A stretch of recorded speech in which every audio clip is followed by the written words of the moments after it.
François fled the dictatorship of François Duvalier in 1960s Haiti, moving to Canada to pursue a career in marketing. Hello, how are you? Now retired, he defends the rights of migrants and undocumented people. Oh, here's Mr. Franz. How are you? Are you doing well? Are you okay? I'm fine, how about you? I'm fine, as you can imagine. We're in the thick of it. In this church converted into a shelter, Keisha Estimé, also of Haitian origin, is seeing more and more migrants from her community coming to Canada. This is the men's level. They stay here for a few days during the 1 to 3 month transition. There are about 30 people here. Is it okay? Can I come in?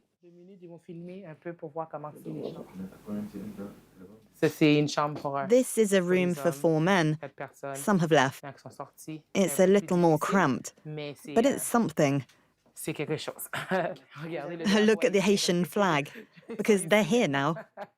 Most of them are asylum seekers. They all say that Canada is a country that welcomes just about everyone. Canada's long-standing reputation as a nation welcoming to migrants is now shifting. The country has significantly tightened its migration policy, with Haitians fleeing Donald Trump's crackdown across the border paying the price.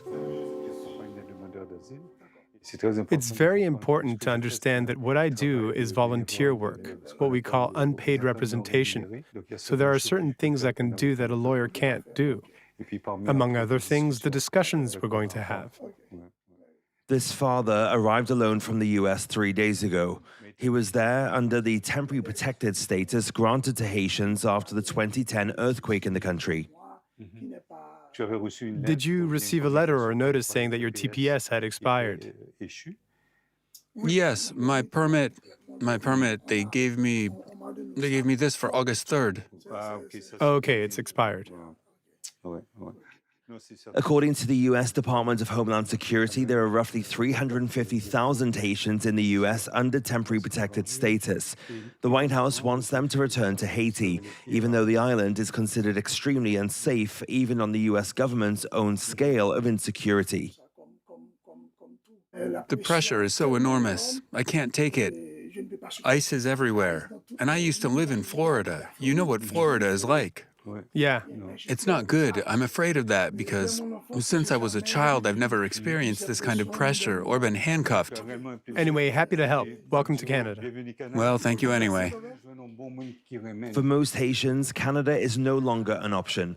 According to a safe third country agreement Ottawa signed with Washington, unless they already have a family member in Canada, an asylum seeker will automatically be sent back to the US. Donald Trump is finally fulfilling his campaign promise to deport more than 11 million people en masse. And when it comes to the Haitian community, some people have been hiding in their homes since April 2024. In many cases, their only option is to come to Canada. But the exceptions have been tightened since March 2023. It's no longer an asylum program. It's a family reunification program. So those who arrive at the border and are not eligible then try to enter illegally through the back door.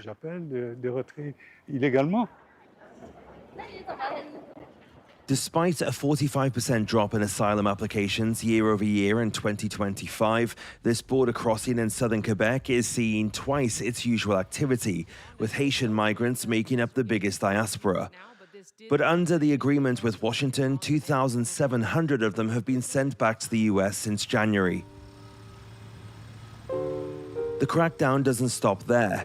In 1 year, Ottawa and its partner provinces have reduced, suspended, or cancelled several major immigration programs and lowered immigration quotas until 2027. Toronto is Canada's largest city.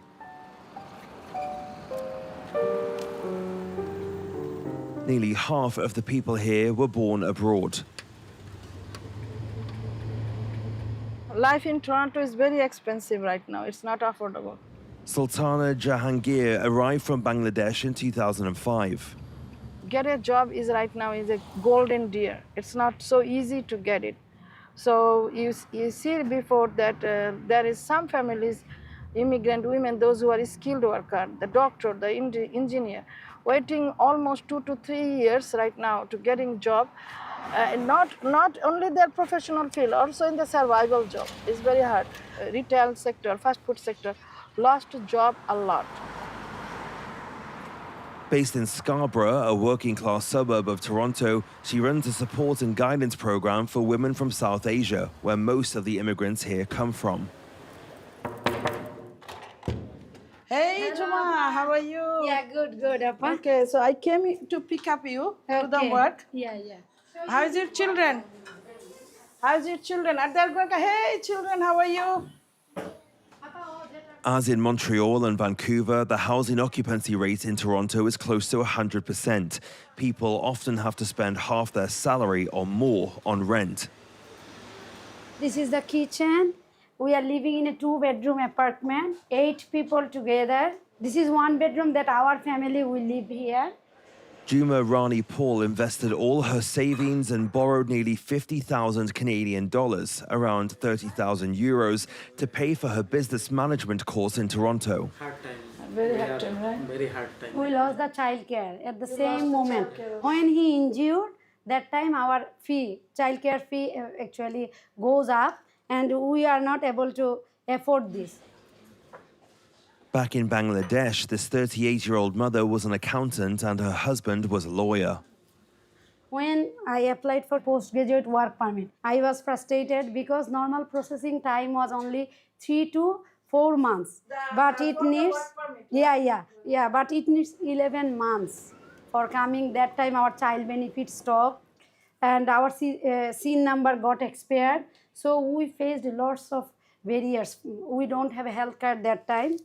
And it is not possible to switch the job also. Thank you, Zuma, for the fruits. Have a seat. After reducing the quota for international students in 2024, in March 2025, Ottawa changed the system of points that must be accumulated in order to obtain permanent residence after graduation. As a result, tens of thousands of students who'd come to live in Canada had to leave. Their education, their experience should have to be recognized in Canadian labor market. They already spent their all life saving to come in Canada. So now if we are creating in a way that we do not need you, go back to your country. But they already lost their all, finance, everything. So going back to their own country is not possible for them. Back at her office, Sultana is holding her weekly workshop. Find it out how you can give some time to yourself. Some are still a little bit shy. I'm helping them to come over this shyness. Shyness, 2 things I always said. So shyness, fearness, and also sadness. Not good for your success in Canada. Is there any man in here? No, we are all women. So we are the strongest proportion of the world. Okay, let's work together.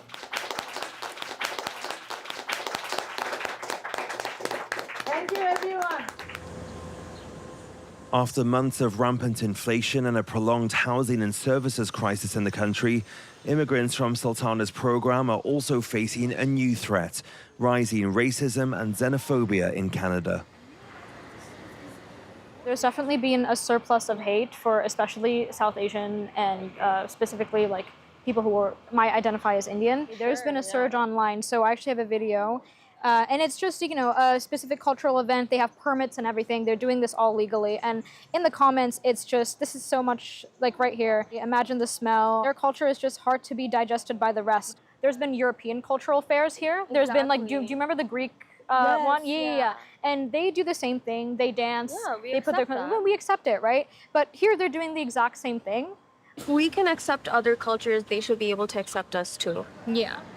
Asian communities are particularly targeted and are the subject of widely shared campaigns on social media.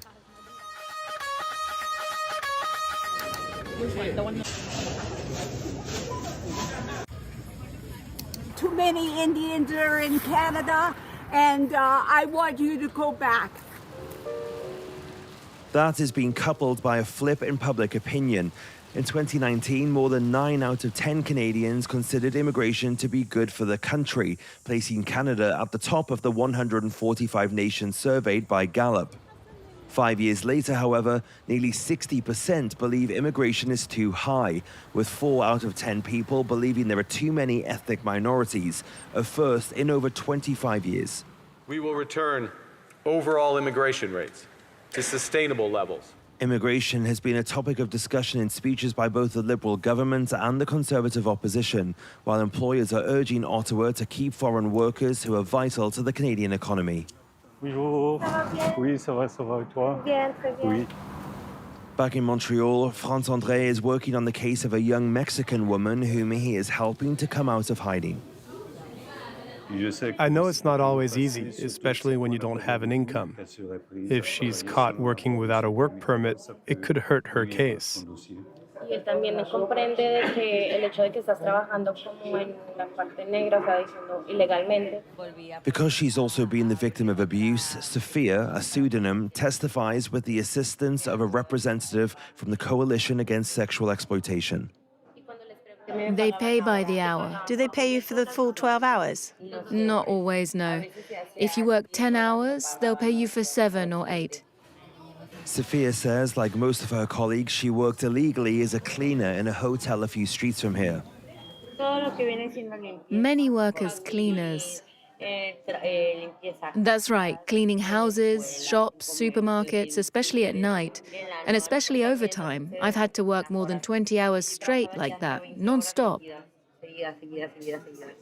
According to the Ministry of Immigration, 500,000 undocumented immigrants currently live in Canada. François says that number will only grow in the coming months. I would like to see the figures that show these people's contribution to the economy. No one talks about that. These are not people who will have the same privileges, the same labor standards and protections. And then when they're in situations of abuse, they will try to seek help, among other things, from organizations like the one that supports Sophia. We're creating people who will end up on social assistance, what is called last resort assistance. And who is denouncing the fact that this is a burden? The government, in a context where the Canadian economy is suffering. Ottawa promises to reduce the proportion of temporary residents in Canada to 5% of total population by the end of 2026.